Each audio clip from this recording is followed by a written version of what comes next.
ahora vamos a la parte de antiagregantes. Ya vamos a ir terminando ya, antiagregantes. Entonces, acá vamos a avanzar un poco más rápido. En el caso, sí. Ujú.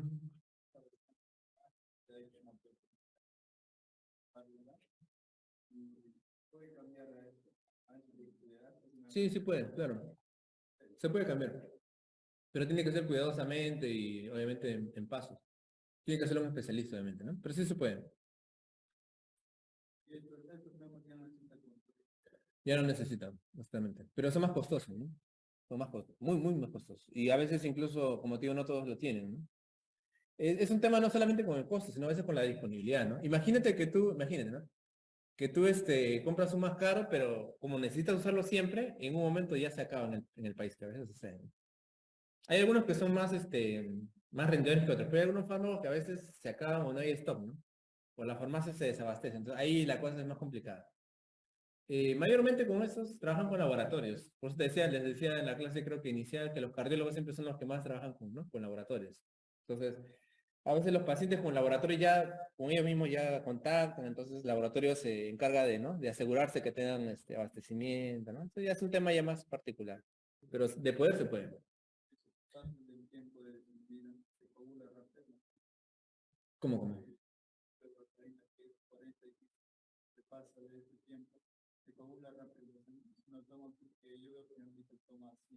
Ujú. Ujú, para ciertos casos.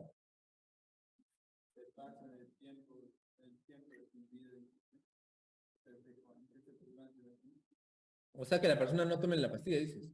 Sí, claro, obviamente hay un riesgo, ¿no? Sí, hay un riesgo siempre.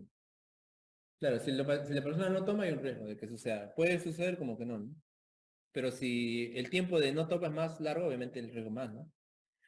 Y que se ha pasado, obviamente, ¿no? Nos ha pasado varias veces de pacientes que están anticoagulados y que por cierta situación le hemos suspendido o ha sangrado demasiado y se han infartado. O sea, también sucede eso, ¿no? Es un tema bien delicado, ¿no? Ujú.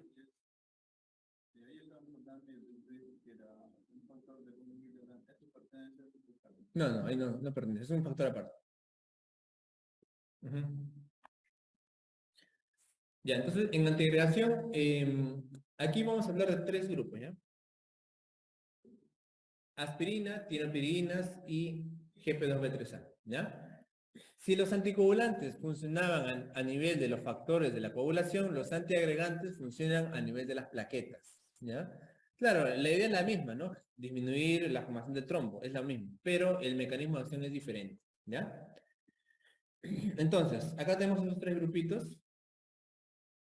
Como ven ahí, arriba tenemos lo que es la escala de la agregación plaquetaria al inicio, ¿no? Que es cuando existe una ruptura de la placa aterosclerótica o ruptura endotelial. Y cuando sucede esto se van a generar sustancias, ¿no? No sé si por acá. Acá, ¿no? Cuando esa es la célula, ¿no? La célula tiene, como ustedes saben, fosfolípidos, ¿verdad? Cuando hay una herida, una ruptura, estos fosfolípidos van a degradarse a ácido araquidónico, ¿ya? Este ácido araquidónico es el producto de la destrucción de los fosfolípidos por alguna nox, alguna lesión. Y este ácido araquidónico al final tiene vías, ¿no? Tiene vías de formación de sustancias, y una de ellas justamente son las prostaglandinas, ¿ya? Las prostaglandinas y los tromboxanos. Este ácido araquidónico, después de ser sintetizada por la ciclooxigenasa, va a formar tromboxano 2, prostaglandinas, etcétera. Cada una tiene sus funciones, por ahí las vamos a estudiar mejor más adelante en la parte de analgesia, ¿ya? Pero acá quiero que sepan que el tromboxano 2 es un factor que va a favorecer la agregación plaquetaria. ¿Qué es la agregación? Es que la plaqueta se junte con otra, eso es agregarse, ¿ya? Agregación plaquetaria. Cuando las plaquetas se juntan como un equipo y van a formar un tapón de plaquetas, una masa ahí para que pegue en el vasito y ya no esté sangrando, ¿ya? Entonces, este tromboxano A2 es el que va a ser interrumpido por la aspirina. La aspirina lo que va a hacer, ¿qué va a hacer, doctor? Bloquear la ciclooxigenasa y va a disminuir la formación de tromboxano A2. Muy bien. Por otro lado, también existen los antagonistas del receptor del ADP. Estas son las llamadas tienopiridinas. Aquí está el clopidogrel, el prazolil. ¿Qué van a hacer ellos también? Van a antagonizar el receptor ADP. Este receptor ADP, ¿qué hace? También hace lo mismo. Llama a una plaqueta y le dice, ven acá, y se unen las plaquetas. Y luego existen otros medicamentos que lo que van a hacer es bloquear otra molécula que se expresa en las plaquetas que se llama GP2B3A. Ese nombre bien feito, simplemente es la glicoproteína 2B3A. Glicoproteína 2B3A. ¿Cuál es la función de esa glicoproteína? La misma. También va a llamar a otras plaquetas y van a hacer que se unan. Este es un gráfico más, más didáctico para que ustedes puedan comprender eso, ¿no? Lo que ven ahí son las plaquetas, ¿ya? Es una plaqueta como tal. Y esa plaquita, como tú ves ahí, tiene muchos receptores, ¿no? Tiene muchos receptores, ¿ya? Muchos receptores. Estos receptores van a reconocer otras plaquetas y van a hacer que se unan entre ellas, ¿no? Por ejemplo, acá está el ADP, que les había dicho que se bloquea con el clopidogrel, ¿no? Está el tromboxano, acá está, el que es bloqueado por la aspirina, ¿no? Y también acá está la glicoproteína 2B3A. Entonces, estas proteínas se encuentran en la membrana de la plaqueta, ¿no? Acá hay otra que es la GP1B, por ejemplo, que se va a unir al factor de von Willebrand, que les he dicho que es una proteína, ¿no? Que se encuentra ahí en la sangre. Entonces, este gráfico también explica lo que les estoy contando. Doctor, ahí están las plaquetas, ¿no? Las plaquetas, una vez que se activan, cambian de forma y van a empezar a unirse, ¿a quién? Al factor de von Willebrand, al colágeno y al endotelio mismo, ¿no? Acá está justamente su receptor 1B, por el cual se va a unir al factor de von Willebrand, que a su vez se une al colágeno que se encuentra en los vasos sanguíneos, ¿no?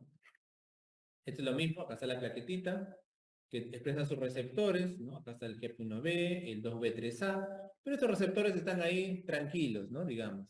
Pero cuando ya existe la lesión, ¿no? La lesión y se pierde pues este factor de von Willebrand, este colágeno empieza a salir a la sangre, ahí entonces la plaqueta va a cambiar y va a empezar a unirse a estos factores. De tal manera que al final el resultado va a ser esto, ¿no? El resultado va a ser esto, un conjunto de plaquetas que van a estar totalmente unidas y van a evitar con esto el sangrado, que el vasito siga sangrando, ¿no? Se ponen aquí y van a evitar que la sangre salga a través del vaso sanguíneo, ¿no? Eso es lo que hacen las plaquetas. Entonces, para lograr esta agregación, o sea, mejor dicho, para impedir esta agregación, vamos a justamente estudiar estos fármacos que van a impedir que esas plaquetas se unan. Por eso se llaman antiagregantes. Podemos hacerlo a múltiples niveles, ¿no? En el caso de la aspirina, ya les he dicho, lo que van a hacer es evitar la formación de tromboxano, ¿no? A través de evitar la formación de tromboxano, pues justamente con la aspirina vamos a producir una disminución de la agregación plaquetaria, ¿no? ¿Para qué me sirve la aspirina? O sea, ¿qué indicaciones puedo hacer? Esta antiagregación en realidad se usa en muchas patologías, ¿ya? En muchas. Pero sobre todo en infartos cerebrales, ¿ya? O sea, en realidad quiero que entiendan que la antiagregación plaquetaria vendría a ser algo similar a la anticoagulación, ¿sí? ¿Verdad? O sea, va más o menos por el mismo camino, ¿no? El objetivo es el mismo, ¿no? Disminuir la formación de coágulos. Entonces, en el ACV isquémico se prefiere a la aspirina sobre los anticoagulantes, ¿ya? Se prefiere a la aspirina. ¿Por qué, doctor? Porque se ha visto que en los estudios que va mejor, la aspirina en infarto cerebral, ¿ya? La función, como te digo, es diferente porque uno es plaqueta y otro es coagulación. Pero el objetivo es similar, es hacer que no haya la formación de trombos y que no haya infarto, ¿ya? Entonces, se usa en infarto cerebral. ¿En qué más? Infarto de miocardio. También aquí se prefiere la aspirina. Se prefiere la aspirina sobre el anticoagulante. En el estadio agudo se puede dar al paciente aspirina, clopidogrel y heparina a la vez. Se le puede dar en el infarto agudo. Se le da. Pero posteriormente, para el manejo ya ambulatorio, se le da más que todo aspirina, no tanto anticoagulante. ¿Cuándo más damos anticoagulante? Como les he explicado, en fibrilación auricular o en procesos de trombosis. Ahí sí prefiero anticoagulante. ¿Ya? Más bien, en trombosis arterial, trombosis venosa, ahí no doy aspirina. No, ahí que doy anticoagulantes. ¿Ya? Pero para infarto cerebral, para infarto de miocardio, prefiero aspirina. Ahora, también se puede dar en trombosis, como les he dicho, sí se podría, pero no es preferible. Se prefiere más que todo ahí los anticoagulantes. ¿Ya? Entonces, la aspirina lo uso actualmente para esto. Ahora, cuando estudiamos la aspirina en la parte de analgésicos, vamos a ver justamente que la aspirina es un AINE, ¿ya? Pero la aspirina ya no se usa mucho para el dolor, ni se usa mucho para la inflamación. ¿Para qué se usa más?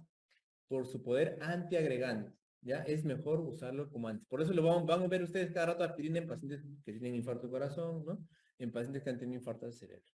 ¿Ya? Y se usa como profilaxis. O sea, se le da al paciente casi toda su vida, ¿sí?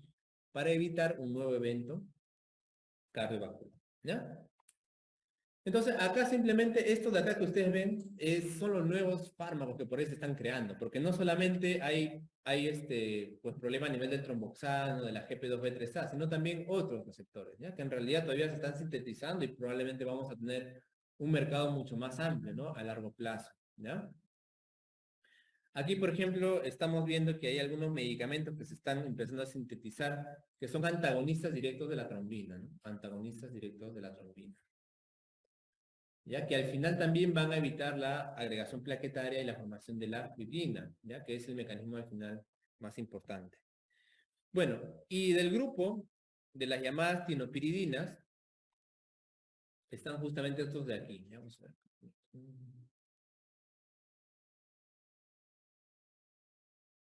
Ya, estos de aquí. Entonces, estos de aquí son las llamadas tienopiridinas, ya, tienopiridinas. ¿Qué van a hacer estos fármacos? Estos fármacos, como les dije bien claro, son inhibidores del receptor de ADP, que es importante para la agregación plaquetaria. Pero también tienen otro nombre, ¿ya? También se les llama inhibidores del receptor P2 y 12, por su conformación, ¿ya? Inhibidor P2 y 12. Estos de aquí son como si fueran hermanos o primos de la aspirina, ¿ya? Son antiagregantes, pero no actúan a nivel de la ácido activa, ni actúan a nivel del receptor de ADP, que se le llama P2 y 12. ¿Cuáles son ellos? Ahí están clopidogrel, prasugrel y otros más modernos como el ticagrelor o cangrelor. ¿Ya? Tienen algunas propiedades por ahí diferentes, como ven ahí, el bloqueo receptor es irreversible en los primeros casos y es más reversible en el caso del ticagrelor. ¿No? Algunas también diferencias, ¿no? Entre la aspirina y el clopidogrel. ¿Ya? Mayormente la aspirina, por ejemplo, no depende del metabolismo hepático, así como el clopidogrel, por si acaso, ¿ya? En el clopidogrel también estos polimorfismos, que en realidad quiere decir que en algunos pacientes, por genética, no le va bien con clopidogrel, eso no pasa en la aspirina, ¿ya? Por eso en realidad la aspirina más que todo es preferida sobre el clopidogrel. Sin embargo, en algunas patologías muy complejas como el infarto miocardio, ahí se prefiere usar doble antiagregación. ¿Qué significa doble antiagregación? Darle aspirina y un inhibidor P2 y 12. O sea, el paciente toma aspirina más clopidogrel, aspirina más ticagrelor, etc. ¿Por qué, doctor? Porque obviamente se ha visto que tiene mejores resultados, ¿ya? Esta parte simplemente era para decirle justamente de que existen los polimorfismos genéticos en algunos pacientes que pueden alterar la respuesta a clopidogrel, ¿ya? Obviamente puede ser que el paciente responda mejor o peor al clopidogrel que otro paciente, ¿ya? Ese es el mismo mecanismo de acción, ¿ya? Como les decía, el clopidogrel va a interaccionar también en el hígado y tiene mucho que ver con el sistema enzimático, ya CYP3A4, CYP3A5. Por eso que, digamos, sufre un poco el metabolismo hepático a diferencia de la aspirina, que no depende tanto del metabolismo hepático, ¿ya? El clopidogrel. Y esto de aquí, simplemente también es lo mismo. Aquí está el receptor P2 y 12, miren ustedes. Ese es el famoso receptor P2 y 12, ¿ya? Que es el que va a recibir a estos fármacos como el prasugrel o el clopidogrel. La diferencia de ambos es que, como ves, te das cuenta, el cangrelor, que también tiene que ver, es el mismo grupo, el cangrelor no es una prodroga, o sea, actúa directamente en el receptor P2 y 12, ¿no? Mientras que el prasugrel y el clopidogrel pasan por un metabolismo hepático, como les había dicho, y posteriormente recién se vuelven activos y recién se van a unir al P2 y 12, ¿no? El mecanismo fundamental aquí va a ser la inhibición de la agregación plaquetaria al final, ¿no? El mecanismo es el mismo el resultado, perdón, es el mismo que con la aspirina. Ya es lo mismo, sino que lo había puesto aquí mucho más grande. ¿Ya? Y por aquí podemos hablar de las indicaciones. Vamos a hablar, ¿ya? De las indicaciones. ¿Ya? El clopidogrel, el prasugrel y el ticagrelor normalmente se usa también para infarto de miocardio, ¿ya? Agregado con la aspirina, doble antiagregación. ¿Ya? También lo puedo usar en ácido isquémico, en infarto cerebral, como única agregación o también con la aspirina, ¿ya? Doble antiagregación, ¿ya? Mayormente me sirve para eso, no tiene muchas más indicaciones, ¿ya? Entonces, estos antiagregantes, ¿para qué me sirven? Fundamentalmente para evitar la formación de nuevos trombos que me puedan ocasionar infartos cerebrales o infarto al corazón. Ya la idea que quiero que se lleven es, como les digo, un paciente que ha tenido infarto al corazón, por ejemplo, a su casita, ¿cómo se va a ir, no? Se va con su bisoprolol, ¿no? Con su beta bloqueador, se puede ir con un YECA, con un clopidogrel, se puede ir con aspirina, se puede ir con su clopidogrel. ¿Ya? O sea, todo estos fármacos lo va a tomar el paciente, ¿ya? A su vez, o sea, todos los medicamentos toma todos los días y por un largo tiempo, ¿ya? Pero es una combinación de varios medicamentos, ¿no? Incluso también le damos atorvastatina, que es un antihipolipemiante. Y a veces puede llevar anticoagulante como warfarina, pero mayormente no se usa, ¿ya? Pero a veces. Entonces, todos estos medicamentos el paciente toma, por eso les decía que los pacientes cardíacos son pacientes muy complejos y además también, como les decía, los cardiólogos siempre tienen esta, ¿no?, relación con los laboratorios porque tienen que dar muchos medicamentos por largo tiempo, ¿ya? Por largo tiempo. A veces, como les digo, en ácido isquémico se puede preferir aspirina sola o clopidogrel con aspirina o solo clopidogrel. Ahí sí no doy tanto anticoagulante, ¿ya? Pero estos medicamentos mayormente los veo aquí, ¿ya? En cardiología. Por eso los he puesto junto con antihipertensivos. ¿Ya? Los inhibidores de la GP2B3A, acá te los presento. El tirofiban, el abciximab, la eftifibatida. Son medicamentos también bastante caros. Los tenemos solamente en cardiología. Y mayormente lo uso en pacientes con infarto agudo, ¿ya? O sea, en el primer momento, por 1 o 3 dosis al inicio, ¿ya? El paciente viene con su infarto, entonces le meto toda esa bombaza aspirina, clopidogrel, y también le puedo poner GP2B3A endovenoso, ¿ya? O sea, se sostiene, se postula que este GP2B3A es más potente que los otros para, ¿no?, disolver este coágulo en un paciente con infarto. Pero esto de aquí se da por ampollas, no se da en pastillas, no se da para un tratamiento a largo plazo. Ya solamente se da en la emergencia, en el infarto. También es un antiagregante, pero en este caso actúa a nivel de la glicoproteína 2B3A, que es otro receptor, ¿no?, que tiene que ver con la agregación plaquetaria.